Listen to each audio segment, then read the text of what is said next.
Hello everyone. मैं आज आपसे कुछ बांटना चाहती हूँ।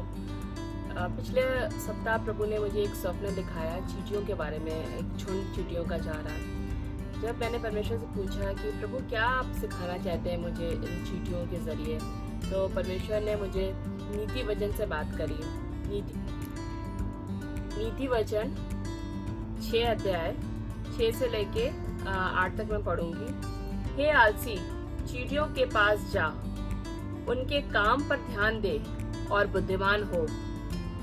उनके ना कोई न्याय होते हैं, ना प्रधान और ना प्रभुता करने वाला, तो भी वे अपना आहार धूप काल में संचय करती हैं और कठिन और कटनी के समय अपनी भोजन वस्तु बटोरती हैं। जब मैं सोच रही थी परमेश्वर तूने तो क्या नहीं बनाया है, पूरी आकाश गंगा बनाई है, सूरज चंद्रमा, इतनी बड़ी चीजें, और परमेश्वर हमें उन चींटियों के द्वारा कुछ बताना चाहता है।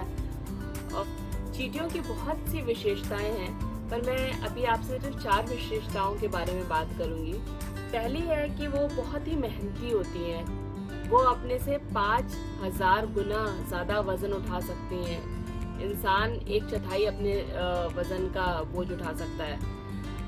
तो हम यहाँ पे देखते हैं कि उनकी मेहनत से ना उनको किसी चीज़ की कभी कमी घटी नहीं होती है, क्योंकि वो मेहनत करना जानती है। और परमेश्वर में सिखा रहा है इस टाइम कि हमें कैसे मेहनत करना है।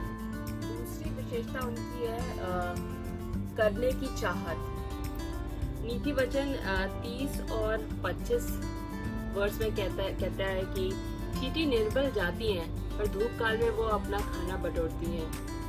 तो इस विशेषता से हम सीखते हैं कि काम चाहे जैसा हो, चाहे छोटा हो, चाहे बड़ा हो, चाहे दूर हो, चाहे पास हो, चाहे कितना मुश्किल हो, उससे फर्क नहीं पड़ता। वो मेहनती है, वो तीसरी विशेषता है उनकी रणनीतिक योजना।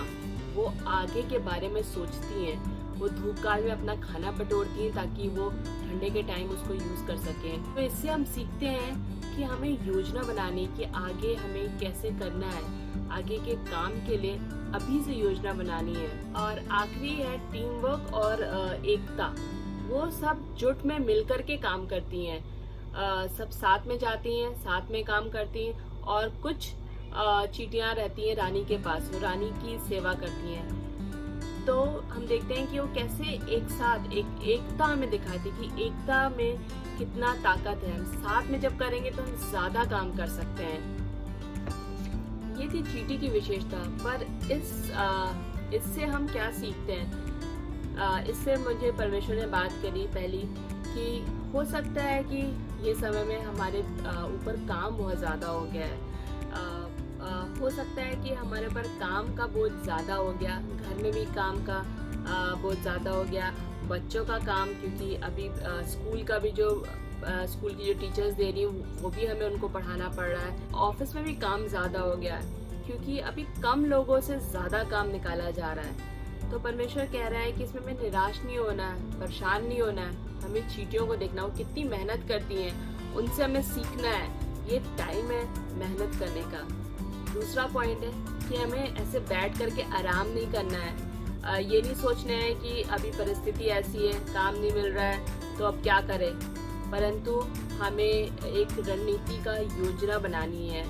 योजना बनानी है कि हम कैसे नई चीज़ें कर सकते हैं।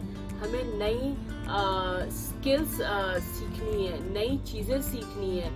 याद है डोनाल्ड ने बोला था जब एक द्वार बंद हो जाता है तो परमेश्वर दूसरा खोलता है। तो हमें पुराने द्वार पे खटखटाना नहीं है। हो सकता है एक आपका द्वार बंद हो गया है, परंतु परमेश्वर कुछ नया सिखाना चाह रहा है। हमें सोचना, हमें उसका प्लान करना और हमें परमेश्वर से प्रार्थना करनी, प्रभु हम तैयार हैं, मेहनत करनी है, बैठ के हमें निराश नहीं होना है।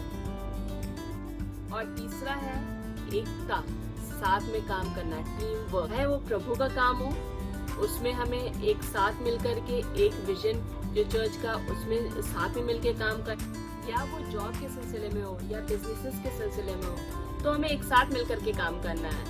हो सकता है कि हम एक दूसरे के काम आ सकते हैं। हम जब बात करेंगे, हम अगर कोई चीज़ में फंस गए, हमें वो नहीं आता है, तो हम किसी और से सीख सकते हैं। हम फ़ोन करके हम समझ सकते हैं। और परमेश्वर इस टाइम हम लोग को बहुत नई चीजें सिखा रहा है। हमारा आप लोग सब जानते हैं कि एक तरीके से जो रेस्टोरेंट बिजनेस है वो बिल्कुल बंद हो गया है, परंतु प्रभु हमें नई चीजें सिखा रहा है। हम लोग नई चीजें सीख रहे हैं, हम कैसे नई तरीके से दूसरे काम कर सकते हैं। तो परमेश्वर हमारी जिंदगी में बहुत से काम कर रहा है, हमें नई तरीके से चीज़ों को सिखा रहा है। बहुत से द्वार बंद हो गए हम लोग के लिए भी, पर नए द्वार परमेश्वर खोल रहा है।